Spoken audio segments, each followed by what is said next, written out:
ସକାଳୁ ଉଠି କେଉଁ କାମ କରିବା ଦ୍ୱାରା ଘରକୁ ଦରିଦ୍ରତା ଆସେ ନାହିଁ। ନମସ୍କାର ଦର୍ଶକ ବନ୍ଧୁ, ଆପଣ ସମସ୍ତଙ୍କୁ ମୋ ଚ୍ୟାନେଲକୁ ପୁଣି ଥରେ ସ୍ୱାଗତ କରୁଛି। ଦର୍ଶକ ବନ୍ଧୁ, ମଣିଷ ସକାଳୁ ଉଠିବା ପରେ ଯଦି ଏହି କାମ କରିଦିଏ, ବିନା ପୂଜା ପାଠରେ ବି ତାର ଜୀବନରେ ବହୁତ ସାରା ଖୁସି ଆସିଏ। ବିନା ପୂଜା ପାଠରେ, ବିନା ବ୍ରତରେ ମଧ୍ୟ ସେ ତାର ମନସ୍କାମନାକୁ ପୂର୍ଣ୍ଣ କରିପାରେ।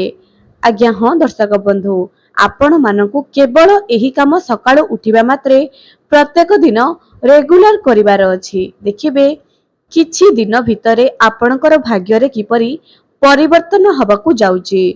ଦର୍ଶକ ବନ୍ଧୁ, ବେଳେ ବେଳେ ମଣିଷ ବୃଦ୍ଧି ଭ୍ରଷ୍ଟ ହୋଇଯାଏ। ଯେତେ ବି କର୍ମ କଲେ ବି ତାର ସେ ସଫଳତା ପାଇପାରେ ନାହିଁ। କିନ୍ତୁ ଯଦି ଏକ ମଣିଷ ବାସ୍ତବିକ ଭାବରେ ସଫଳତା ପାଇବା ପାଇଁ ଚାହୁଁଥାଏ, ତେବେ ସେ ଏହି ଉପାୟକୁ ଅବଲମ୍ବନ କରିବା ଉଚିତ। ଯଦି ଆପଣ ବହୁତ କିଛି କରିବା ପରେ ବି ଆପଣଙ୍କର ଭାଗ୍ୟରେ ଉନ୍ନତି ହେଉନାହିଁ, ତେବେ ଏହି ଭିଡିଓଟି ଆପଣମାନଙ୍କ ପାଇଁ। ଅନେକ ପ୍ରୟାସ ପରେ ବି ଯଦି ଆପଣମାନେ ହାର ମାନି ଯାଉଛନ୍ତି, ଯଦି ଆପଣଙ୍କର ହାରିବା ବାରମ୍ବାର ଆସୁଛି, ତେବେ ଏହି ଭିଡିଓଟି ଆପଣମାନଙ୍କ ପାଇଁ। ଏବେ ଦର୍ଶକ ବନ୍ଧୁ, ଏହି ଭିଡିଓଟି ପ୍ରତ୍ୟେକଙ୍କ ପାଇଁ ନିଶ୍ଚୟ ମୂଲ୍ୟବାନ ଭିଡିଓଟି ଅଟେ। ଏହି ଭିଡିଓକୁ ବହୁ ମାତ୍ରାରେ ସେୟାର କରନ୍ତୁ ଏବଂ ଅନ୍ୟମାନଙ୍କୁ ଏହି ଭିଡିଓ ଲାଇକ୍ କରିବା ପାଇଁ, ସବସ୍କ୍ରାଇବ କରିବା ପାଇଁ ନିଶ୍ଚୟ କୁହନ୍ତୁ। ଆପଣମାନେ ଯଦି ଏ ପର୍ଯ୍ୟନ୍ତ ଲାଇକ୍ ଏଣ୍ଡ ସବସ୍କ୍ରାଇବ କରିନାହାନ୍ତି, ନିଶ୍ଚୟ କରନ୍ତୁ। କମେଣ୍ଟ ସେକ୍ସନରେ ହର ହର ମହାଦେବ ନିଶ୍ଚୟ ଲେଖନ୍ତୁ। ଏବେ ଦର୍ଶକ ବନ୍ଧୁ, ଆପଣମାନେ ତ ଜାଣିଥିବେ ଭଗବତ ଗୀତାରେ ଭଗବାନ କୃଷ୍ଣ କହିଛନ୍ତି ଯେ ମଣିଷର ପ୍ରଥମ କର୍ତ୍ତବ୍ୟ କର୍ମ ହିଁ ଅଟେ। ମଣିଷ ତ କର୍ମ କରିବ, ତେବେ ସେହି କର୍ମ କଣ ଅଟେ? କେବଳ କଣ ଚାକିରି କରିବା ହିଁ କର୍ମ? ଆଉ କିଛି କର୍ମ ନଥାଏ? କେବଳ କଣ ଗୋଟିଏ ମଣିଷ ଚାକିରି କରିବା ଦ୍ୱାରା ହିଁ ସେ ତାର କର୍ମ ବୁଝେ? କିମ୍ବା ଗୋଟିଏ ଘରେ ଖାଦ୍ୟ ପ୍ରସ୍ତୁତ କରି ସମସ୍ତଙ୍କୁ ପରସିବା, ଘର ସଫା କରିବା, କଣ ଏହା ହିଁ ତାର କର୍ମ?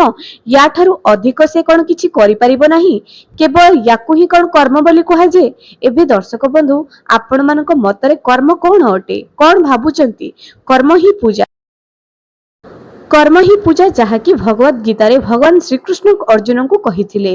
ଏବେ ଦର୍ଶକ ବନ୍ଧୁ, ଚାଲନ୍ତୁ ସେହି କର୍ମ ଦ୍ୱାରା ସକାଳୁ ସକାଳୁ କେଉଁ କାମ କରିବା ଦ୍ୱାରା ଆପଣଙ୍କର ଘରୁ ଦରିଦ୍ରତା ଦୂର ହବ, ୟା ଉପରେ ଆଜିର ଭିଡିଓରେ ଆଜି ଆପଣମାନଙ୍କୁ ବିସ୍ତୃତ ଭାବରେ ଜଣାଉଛି।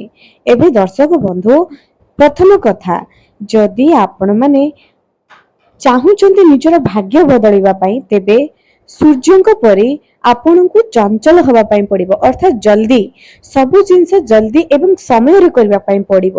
ପ୍ରତ୍ୟେକ ଜିନିଷ ବର୍ତ୍ତମାନର କାମକୁ ବର୍ତ୍ତମାନ ହିଁ କରନ୍ତୁ ଏବଂ ସବୁବେଳେ ସକାଳର ସୂର୍ଯ୍ୟୋଦୟ ପୂର୍ବରୁ ଉଠିବା ପାଇଁ ଚେଷ୍ଟା କରନ୍ତୁ। ଯେଉଁ ବ୍ୟକ୍ତିମାନେ ବା ଯେଉଁ ଘରର ପ୍ରତ୍ୟେକ ସଦସ୍ୟ ସକାଳୁ ସୂର୍ଯ୍ୟୋଦୟ ପୂର୍ବରୁ ଉଠନ୍ତି, ନିଜ ଘରର ମୁଖ୍ୟ ଦ୍ୱାର ଖୋଲନ୍ତି ଏବଂ ପାଣି ସିଞ୍ଚନ କରି ମୁଖ୍ୟ ଦ୍ୱାର ସଫା କରି ଘରେ ଝୁଟି ପକାନ୍ତି, ସେହି ଘରେ କେବେ ବି ଲକ୍ଷ୍ମୀଙ୍କର ଅଭାବ ରହିନଥାଏ। ଏବେ କୁହାଯାଏ ଯେ ଏମିତି କରିବା ପରେ ବି ଘରେ ଜମା ବି ଶାନ୍ତି ଶୃଙ୍ଖଳା ରହୁନି କିମ୍ବା ଘରର ଆର୍ଥିକ ପରିସ୍ଥିତି ସୁଦୃଢ ହେଉନାହିଁ। ପ୍ରଥମ କଥା, ଏସବୁ କରିବା ପରେ ବି ଯଦି ହେଉନାହିଁ, ଆପଣ କଣ କରନ୍ତୁ? ଏହା ତ ଥିଲା ପ୍ରଥମ। ଦ୍ୱିତୀୟରେ ଆପଣ ରେଗୁଲାର କଣ କରିବେ? ଏସବୁ କରିବା ପରେ ବି ଯଦି ଆପଣଙ୍କର ଆର୍ଥିକ ପରିସ୍ଥିତି ସୁଦୃଢ ହେଉନାହିଁ, ପୂଜା କରିସାରିବା ପରେ ଆଳତି କରନ୍ତୁ, କର୍ପୂର ଆଳତି କରନ୍ତୁ। ତାହାକୁ ଘର ସାରା ଘଣ୍ଟି ବଜାଇ ବଜାଇ ରାମଙ୍କର ନାମ, ଯେପରିକି ସୀତାରାମ ଜୟ ରାଜାରାମ, ଏପରି ନାମ ଜପ କରି କରି କର୍ପୂର ଆଳତିକୁ ଘରର ଚାରିଆଡେ ବୁଲାନ୍ତୁ। ରୋଷେଇ ଘର, ବେଡରୁମ, ଟଙ୍କା ରଖୁଥିବା ଜାଗା, ଏମିତି ଚାରିଆଡେ ବୁଲାଇ କରି, ବାଥରୁମକୁ ନେବେ ନାହିଁ, ବୁଲାଇ କରି ଶେଷରେ ନିଜ ଘରର ମୁଖ୍ୟ ଦ୍ୱାରକୁ ଯାଆନ୍ତୁ। ଘଣ୍ଟି ବି ବାଜୁଥିବ ଏବଂ ସେହି କର୍ପୂର ଆଳତି ଚାରିଆଡେ ଲାଗୁଥିବ। ଏପରି କରନ୍ତୁ, ଦେଖିବେ ଘରୁ ଦରିଦ୍ରତା ଦୂର ହବ। ତୃତୀୟରେ, ଯଦି ଘରକୁ କଳା ପିମ୍ପୁଡି କିମ୍ବା ଘରକୁ ରଙ୍ଗ ପିମ୍ପୁଡି ଏବଂ ମୂଷା, ଚୁଚୁନ୍ଦ୍ରା ବାରମ୍ବାର ଆସୁଛନ୍ତି, ଚୁଚୁନ୍ଦ୍ରା ତ ଭଲ ବୋଲି କୁହାଯାଏ। ଦର୍ଶକ ବନ୍ଧୁ, ଯେତେବେଳେ ଗୋଟିଏ ଜିନିଷ ଅତିରୁ ଇତି ହୋଇଯାଏ, ସେହି ଜିନିଷ କାହା ପାଇଁ ବି ଭଲ ନୁହଁ। ତେଣୁ ଚେଷ୍ଟା କରନ୍ତୁ ଯେ ମୂଷା, ଚୁଚୁନ୍ଦ୍ରା କିମ୍ବା କଳା ପିମ୍ପୁଡି ଏବଂ ରଙ୍ଗ ପିମ୍ପୁଡି ବେଶୀ ଘରକୁ ଯେପରି ନ ଆସିବେ। कला पिंपुड़ी घरे हठात किना बाहरिबा शुभ होइता किंतु बारंबार आपनकु जेपरिक विरक्त प्रकाश आपण करूचंती बारंबार बाहरुची ए सबुर एक समाधान करंतु। एही सब जिनिस घर को बारंबार आसीबार अर्थ आपण घर को दरिद्रता आसवा पे चेष्टा करूची, अलक्ष्मी आसवा पे चेष्टा करूची। एही सब जिनिस घरू जल्दी बाहर कर दियंतु। चतुर्थ रे सकाळु सकाळु आपण माने निज घर निज दुई हातर दर्शन करिवे, जेपरिक प्रातस्मरण करिवे, निजर इष्ट देवं को नमस्कार करिवे, एही सब करिवे एवं सकाळु सकाळु भगवान को गोटे धन्यवाद जणाइबे।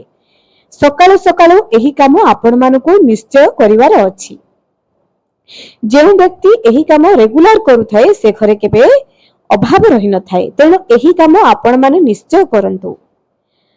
पंचम रे आसुची जदि आपण माने सकाळु ब्रह्म मुहूर्त उठी जाउचंती, जदि आपनक पाखरे समय अछि सकाळ 8टा पूर्वरु निज घरे पूजा करिबा पई चेष्टा करंतु। सकाळ 8टा पूर्वरु निज घरे पूजा करिबा पई चेष्टा करंतु।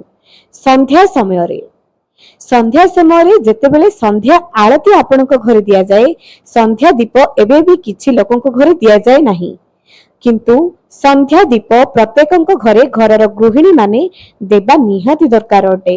संध्या पूर्वरु निज घर झाड़ू करिवे, निजर घरे अइठा बासन को सफा करिवे एवं घरर गृहिणी माने निजे सफा सुतरा हेबे, साज श्रृंगार हेबे।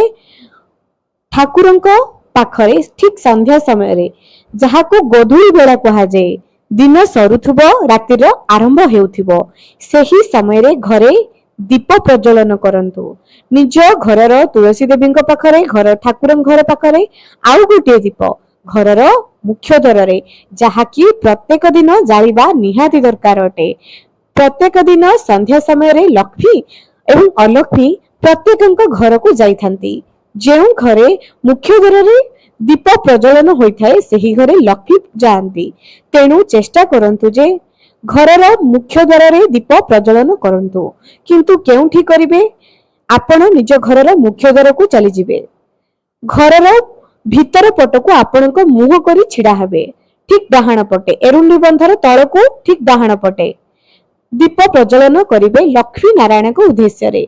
दीप प्रज्वलन करी लक्ष्मी मां को निज घर को निमंत्रण करिवे। प्रत्येक दिन एही कार्य करिवार अछि। 41 दिन भितरे आपण निजे फरक देखिवे। घरर जेतेबेले संध्या समय रे केबे भी घर अंधार रखिबे नाही। घरे भजन तो सकाळ एवं संध्या रे निश्चय लगाइबे, जहा कि हनुमान चालीसा, सुंदरकांड एसबु लगाइबे। कनकधार स्तोत्रम, श्री सूक्तम, विष्णु सहस्र नाम, कुबेर अष्टलक्ष्मी महामंत्र एसबु प्रत्येक दिन निज घरर मुख्य घर संध्या समय एवं सकाळ समय रे मोबाइल रे भी लगाई करी थरुटी चलांतु। देखिवे घरर वातावरण घरर परिस्थिति किपरि धीरे धीरे बदलिबा पई जाउची। जेउ माने मते कमेंट रे कहिथिले जे बहुत चेष्टा पर भी एसब हमर कोनोसी उन्नति हेउ नाही बोली थरुटी एही वीडियो रे कुहा जायथिबा कार्य सब को निश्चय करंतु। देखिवे घर दरिद्रता किपरि दूर हबो एवं प्रत्येक शुक्रवार दिन घरर महिला माने संध्या समय रे लक्ष्मी को पाखरे खीरी भोग दियंतु। खीरी मां को भोग अर्पण करंतु। संध्या समय रे एही पूजा करा जाए। निजे साज श्रृंगार हेबे, मां को विभिन्न फूल रे सजाइबे, सुंदर करी मां को पाखरे गोटे दीप प्रज्वलन करिवे। एपरि करी आपण प्रत्येक दिन शुक्रवार दिन मां को पाखरे खीरी भोग देबे एवं श्री सूक्तम 11 थर पाठ करिवे। मां को पाखरे धूप दीप झुणा देबे, पान पत्र रे मिश्री भोग देबे। एपरि करी लक्ष्मी नारायण को पूजा करिवे। शुक्रवार संध्या रे जेते भी बड़ गरीबी समस्या थाउ एही उपाय करिवा परे निश्चय दूर होई जाए। जेउ भौणी माने मते कमेंट करी जणाइचंती थरुटी शुक्रवार दिन एही उपाय को करंतु।